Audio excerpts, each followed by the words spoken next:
and welcome to tonight's Bible study. Tonight's study is Proverbs 14. Very interesting study. I'll read the scripture first and then we'll discuss the main points. And Proverbs 14 reads, "The wise woman builds her house, but with her own hands the foolish one tears hers down. He who walks, he whose walk is upright fears the Lord, but he whose ways are devious despise him. A fool's talk bring a rod to his back, but the lips of the wise protect them. Where there are no oxen, the manger is empty, but from the strength of an ox come an abundant harvest. A truthful witness does not deceive, but a false witness pours out lies. The mocker seeks wisdom and finds none, but knowledge comes easily to the discerning. Stay away from a foolish man, for you will not find knowledge on his lips. The wisdom of the prudent is to give thought to their ways, but the folly of fools is deception. Fools mock at making amends for sin, but goodwill is found among the upright. Each heart knows its own bitterness, and no one else can share its joy. The house of the wicked will be destroyed, but the tent of the upright will flourish. There is a way that seems right to a man, but in the end it leads to death. Even in laughter the heart may ache, and joy may end in grief. The faithless will be fully repaid for their ways, and the good man reward for his. A simple man believes anything, but a prudent man gives thoughts to his steps. A wise man fears the Lord and shuns evil, but a foolish man is hot-headed and reckless. A tempered man brings foolish things. A crafty man is hated. The simple inherit folly, but the prudent are crowned with knowledge. Evil men will bow down in the presence of the good, and the wicked at the gates of the righteous. The poor are shunned even by their neighbors, but the rich man has many friends. He who despises his neighbors sins, but blessed is he who is kind to the needy. Do not those who plot evil go astray, but those who plan what is good find love and faithfulness. All hard work brings a profit, but mere talk leads only to poverty. The wealth of the wise is their own crown, but the folly of fools yields folly. A truthful witness saves many lives, but a false witness is deceitful. He who fears the Lord has a secured fortress, and for his children it will be a refuge. The fear of the Lord is a fountain of life, turning a man from the snares of death. A large population is a king's glory, but without subjects a prince's ruin. A patient man has great understanding, but a quick-tempered man displays folly. A heart at peace gives life to the body, but envy rots the bone. He who oppresses the poor shows contempt for their maker, but whosoever is kind to the needy honors God. When calamity comes, the wicked are brought down, but even in death, the righteous have a refuge. Wisdom reposes in the heart of the discerning, and even among fools she let herself be known. Righteousness exalts a nation, but sin is a disgrace to any people.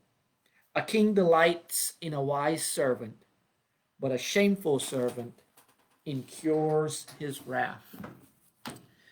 Today, there are a couple themes that I want to touch on. The first one is that the wise man fears the Lord, and we see that in several verses. Verse 26, for example, says, "He who fears the Lord has a secured fortress." Verse 27, "The fear of the Lord is a fountain of life." Going back in the earlier verses, we see the same thing over and over again. Um, in an earlier psalm, Solomon wrote, "The fear of the Lord is the beginning of wisdom." And wisdom and fearing the Lord, and here's what the idea is: not to be afraid, but to have reverence and respect for God. And along with that, we see also that God bless those who worship him and respects him. And so that's the first thing I wanted to bring about, was to remind us that the fear of the Lord is the beginning of wisdom, and that if you fear God, you have a secure fortress, and that the fear of the Lord is a fountain of life. Verse 27 says, turning a man from the snares of death. So we're reminded again, over and over again, that faithfulness to God and following God's way is the way to do it. The next theme I want to talk about is the idea of wisdom. And Solomon has this contrasting view of a wise person and of a fool. And in this one, it brings out over and over again that basically we should stay away from fools.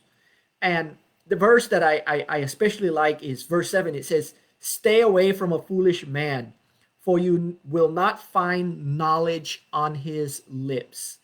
And the whole idea of a person who is a fool, and let's be realistic, there's a difference between a person who is ignorant and a person who is a fool. Ignorance is not knowing, and there are a lot of people who are ignorant. They don't know. As a matter of fact, I find that I'm ignorant about 90% of the time. And the reason I can make such a claim is there are so many things where I'm ignorant about.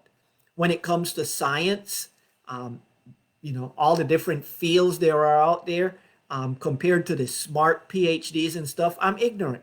When it comes to mechanical things, how a car works, I'm ignorant. When it comes to plumbing, when it comes to electricity, there are so many things that we're ignorant to. So ignorance is not the problem.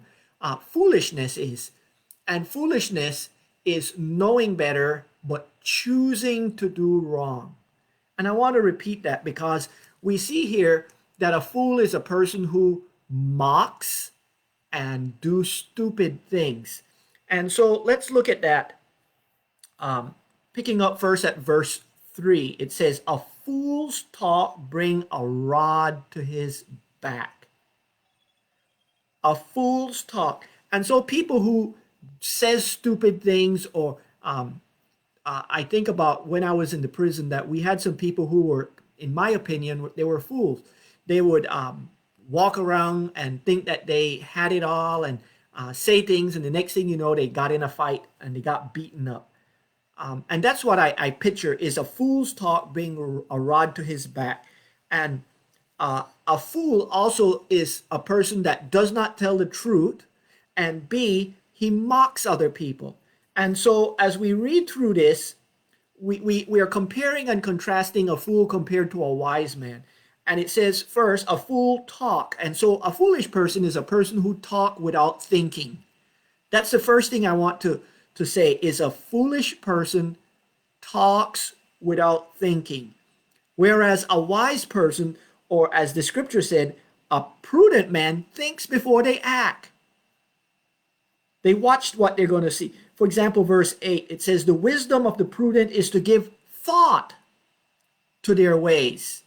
And the opposite of that is a foolish person give little or no thought to their ways, their action. They give little or no thought. They just say things as pop into their head. They mock. They do things that are foolish. And so that verse 7, it says, stay away from a fool. And one of the things I would tell inmates, and I'm telling Christian, is whenever you encounter a person who is, after talking and visiting with them, they are a fool. They talk without thinking. They say things that are obviously wrong. They chase after the wrong things. They're into get rich quick scheme. They are plotting and planning. The best thing to do is to stay away from them. And to me, this is a very important thought here. I had a brother that always had a quick rich scheme. And instead of getting a job and working and earning money, and he always was coming up with the latest quick rich scheme. And he was always broke. And the reality is he was a fool. He thought that he was so smart that he can con everybody else into getting whatever they have quickly without little or no work. And that's what we're seeing here is the mocker seeks wisdom and finds none. That's verse 6. The mocker, the fool, they even try to seek wisdom and they find none. And the reason is because what we're talking about is their character. And basically, if you run into a person who have a bad character and is not a person of integrity and tells the truth and such, the best thing to do is to stay away from them. And I know this is hard, especially if you have a person in your family that is a fool, that does stupid things, that says stupid things. But here's the thing. Just because they're family doesn't mean that you have to be best friends and talk to them every day and deal with them.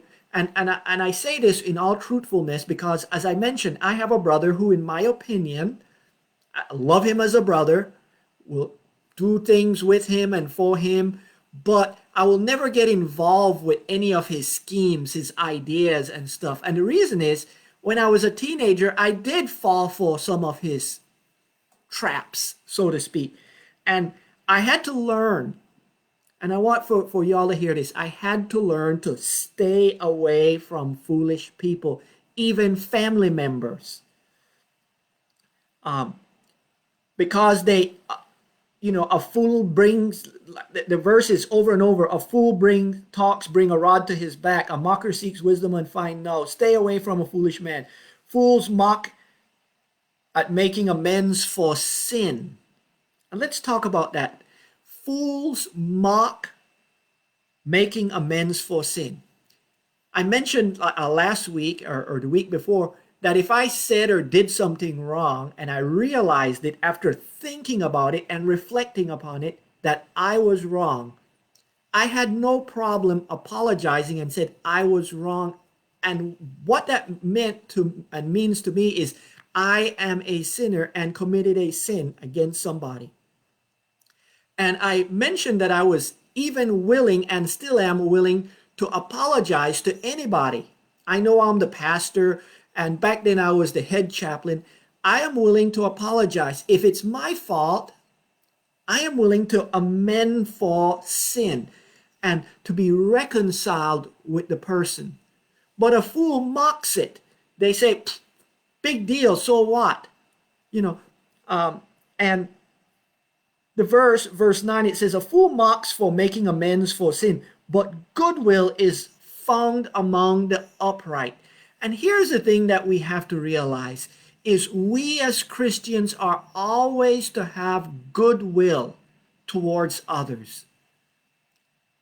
And if after a while, like I said, it took several years for me to finally reach the conclusion that one of my brother, he's a fool, he mocks, he lies, he cheats, he does things that, all these quick rich get scheme. I could go on and on with stories, but, this is a Bible study. Once you discover somebody who is a fool, the best thing to do is to stay away from them. Don't entangle your life with them. Because here's the thing. They have nothing better to do than to waste your time, your energy, and money. I want to repeat that. A fool will waste your time, your energy, and your money. And I have wasted time, energy, and money with this brother of mine.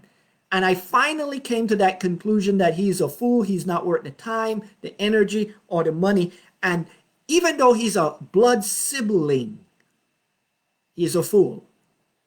And therefore, I spent less and less time with him over the years, and I might talk to him once a year or so, birthday, whatever, but we are not that close anymore. And the reason is it was a choice that I made and said, listen, I can no longer tolerate this bad behavior. And that's what we need to come to. The next topic that we want to talk about is that not only are fools mockers, but they are quick-tempered and ill-tempered. And as I mentioned, there's a difference between being a fool and being ignorant. Let's look at verse 14. It says, the faithless will be fully repaid for their ways, and the good man receive his reward. Verse 15, a simple man believes anything, but a prudent man give thought to his every step. And I want to talk about a fool as somebody that believes anything. I don't know how many people in get rich scheme like my brother would look at these infomercial, and here, if you buy this latest gadget or you sell this latest thing, you'll become a millionaire. And they fall for things like this. And that's what it says. A simple person believes everything and anything, but a prudent man, a wise man, they think and give thought to their steps. And here's the difference, in my opinion, what the difference between a fool or simple person or a wise person is. Whenever you hear anything, stop and think about it. Is it true? Is it logical? Is it something that you, rather than just believe and go along? The next thing that we see is verse 16. It says, a wise man fears the Lord and shun evil, but a fool is hot-headed and reckless. And again, we see a wise person fears the Lord, respect the Lord, and that's why I believe as a Christian, it's the best life that we can live, is because we start out with God. And with God on our side, we are not reckless. We're not hot-headed. We give thought to what we do and what we say. And a fool, in my opinion, is a hot-headed person. Verse 17 said, a quick-tempered man does foolish things. And I want to pause here for a moment, because as a kid, I was a very angry kid and very hot-tempered. You just had to call me a name, look at me one way or the other, and I would want to get in a fight, and I was hot-tempered. And I had to learn, and it is learnable, to stop and think for a moment. And so a quick-tempered man does foolish things. As a matter of fact, I got in a lot of fights and did stupid things and said stupid things because of my temper. And I had to learn to control it. And the way I learned to control it was, first, I realized that what other people said about me and to me, true or not, doesn't mean I have to react. And here's the thing, and I want to talk about it tonight. There is a guy named Viktor Frankl who spent years in German concentration camp, and he wrote a book, A Man's Search for Meaning. And in that book, Man's Search for Meaning, Viktor Frankl, who was a psychiatrist and psychologist, wrote logotherapy, and he believed, and this is what I wanted to camp on today, is that whatever happens to you, happens to you. How you respond to what happens to you is your choice. And between anything that happens to you and before you respond, there is a moment of time for you to stop and think before you respond. And I want for you to remember, this man was in the German concentration camp, and his job was to clean out the ovens that the Nazis were burning the Jewish people. And he realized that as he did that he chose to do it in order to live. It was his choice. And many times he was tempted because of anger and all this thing. But rather than being quick-tempered and foolish, he chose. And that was his point, is between anything that happened to you and your reaction, you have a moment of decision to choose what you're going to do. And his response was, I choose to live. And so in choosing to live, he would go in and he would clean out the ovens. But he realized that the way he cleaned it out, he could either do it as a sycophant, following around the Nazis and placating them, or he could do it with dignity. And he chose to do it with dignity. And he chose to do it with dignity for those fellow Jews who died. And so he did the best job he could. And on he did with dignity. And as he reflected upon this, he realized that he had more choice than anybody else. And in reality, all of us have a choice every day. He realized if he chose, he could die that day. He could refuse to do what the Nazis ordered, and he could try to run away and they could shoot him and kill him right then and there. Or he can refuse to do what they wanted him to do, and they would throw him into the fire and burn him up with his fellow Jews. It was his choice. He then realized that even his prison guards had little or no choice. If they chose not to enforce the regime idea, they would be shot and killed. And they too were entrapped. So his point was, we should not be quick-tempered, but between any time something happens to us, there is a split second before we react. And we have a choice. And so it says, a wise man fears the Lord and give thoughts to his action, to his ways, to his steps. But the fool, they just react. And let's be realistic. This verse, I'm fixing to read, verse 20, it says, the fool are shunned by their neighbors, but the rich man has many friends. And I can tell you that's what happened. If you put verse 9 and verse 20 together, verse 7 and verse 20, stay away from a foolish man. Eventually, after a while, if a person does foolish things, they become poor, like my brother, they struggle, and they are shunned.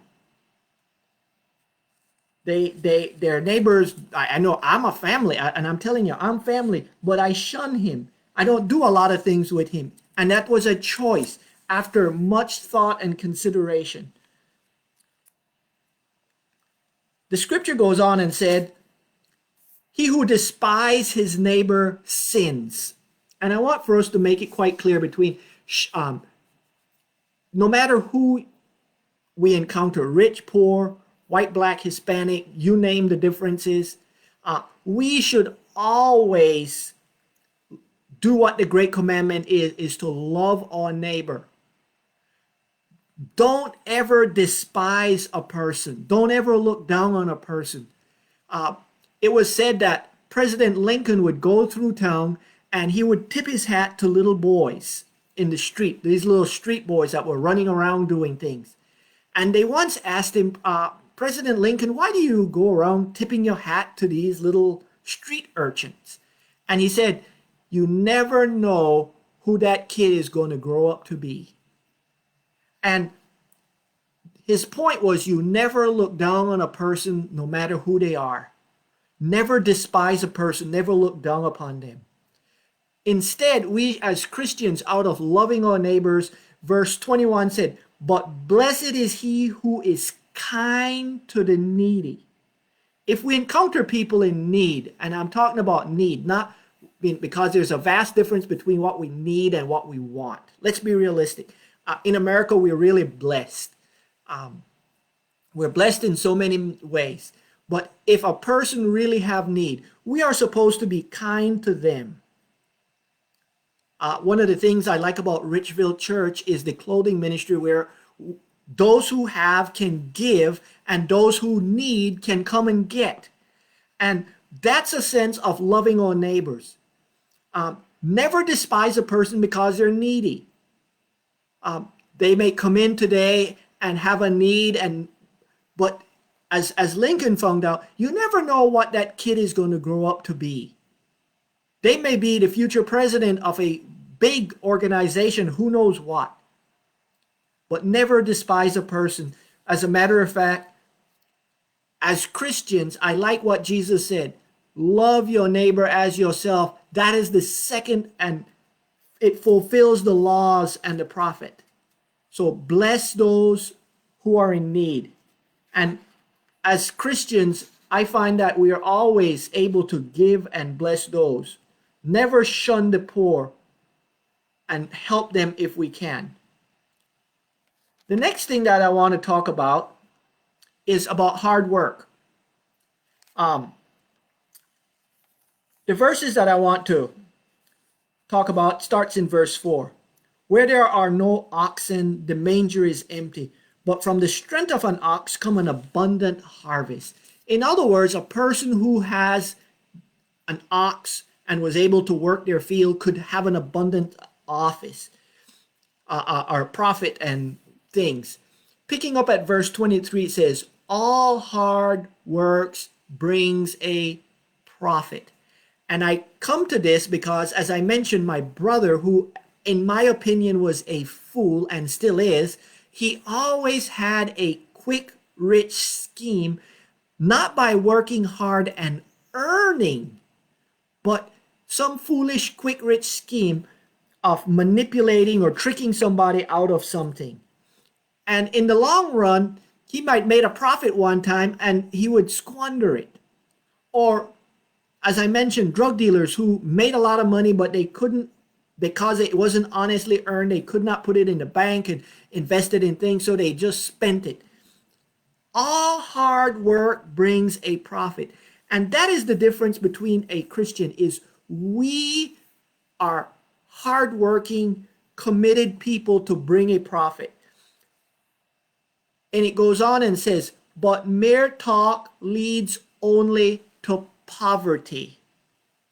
And I want for us to understand, talk is cheap. Isn't that what the people say? Talk is cheap.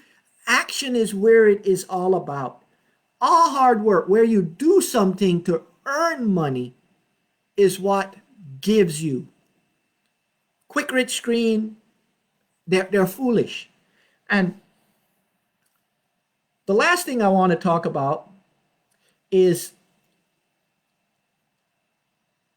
make sure we never despise anyone, because verse 31, it says, he who oppresses the poor shows contempt for their maker. And what the scripture is saying is, whatever we do, remember that God is watching. Whatever we do or say, and if we oppress somebody, we despise somebody, we look down upon them, God is watching. As a matter of fact, it says, but whosoever is kind to the needy honors God. And so, as Christians, we are called upon to be wise, to think about what we do before we do it, before we say it, and to work hard. And that is true wisdom. On the other hand, fools have these get-rich scheme, they're mockers, and in some sense, we are responsible for them. We need to be kind to them. Ultimately, America or any nation will fall because of what Christians do. Verse 34 says, righteousness exalts a nation, but sin is a disgrace to any people. This was written to the people of Israel, but I think it's also written to us as Americans.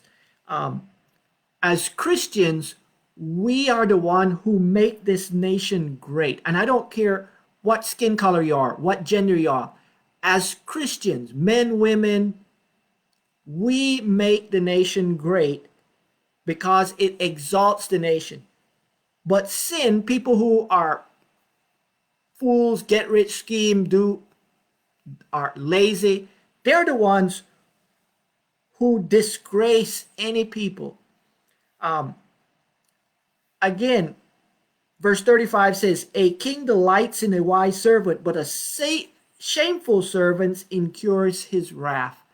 And I want to end with that idea, is that as Christians, it's the best lifestyle. And what we do not only affects us, it affects our neighbors and it affects our nation. And so we need to live lives of integrity, of wisdom, of doing the right thing, of saying the right thing, and being the right type of people. I will see y'all next week.